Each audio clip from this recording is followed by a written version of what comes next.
My name is Tabitha Hall. I am 25 years old. I have spastic dysplasia, which is a neurological condition that affects my motor skills and my movements. People with disabilities are living longer, happier, and healthier lives. This is a result of improved medical care, technology, and the communities that have bonded and supported one another. While aging is universal, it can look and feel very different for someone with a disability and for their family.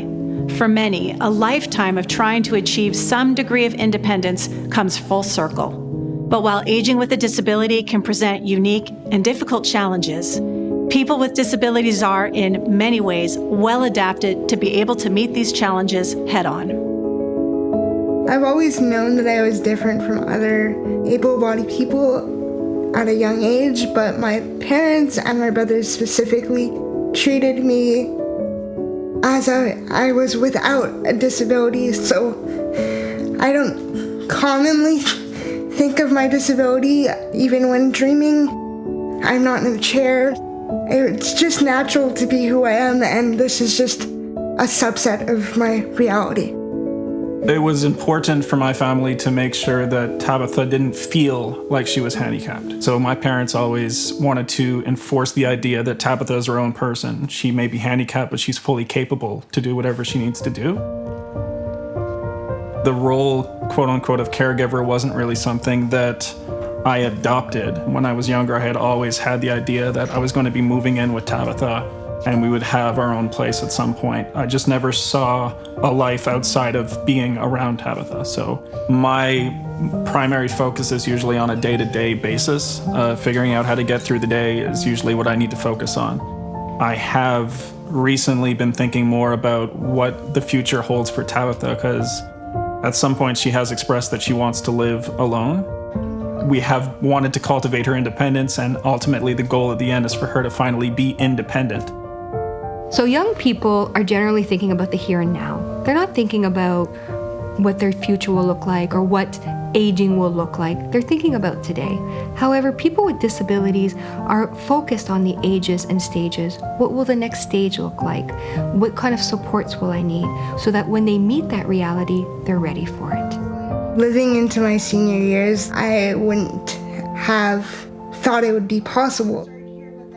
I don't exactly know what the picture looks like, but having the upbringing that I've had, I see the possibilities. People with lifelong disabilities will have very bright, hopeful futures compared to their counterparts 30, 40, 50 years ago. But they do face unique challenges compared to people without disabilities. Many of them require extra care around their physical needs. But as we age, it just seems to make what's already there a little bit more challenging. In Tabitha's case, her body becomes more tense as she gets older. You can see how weight becomes an issue, just like it does for all of us. But when I get a little heavier, my body supports it. When she gets a little heavier, it becomes more difficult just to navigate the everyday life. Because people with existing disabilities are generally very good at adapting, they tend to meet these challenges a little bit differently than their non-disabled counterparts. When we are at that stage and we realize we can't do something, there's grief that will set in. There's a sense of loss that we have to deal with. Whereas if you've always had a disability, it becomes very matter of fact. A lot of the fear of getting older is really the fear of losing our capabilities. When you get to a point where you're older, it does get difficult to say, maybe this is something that I can't handle. And I do think that she's more equipped to do that. I am comfortable with needing assistance in in-life care. That's always going to be my reality. However, there's some humility in knowing that if I have that person's help, my experiences during the day will be so much better. So having somebody that you trust and you love to help you, I think that relationship is beautiful.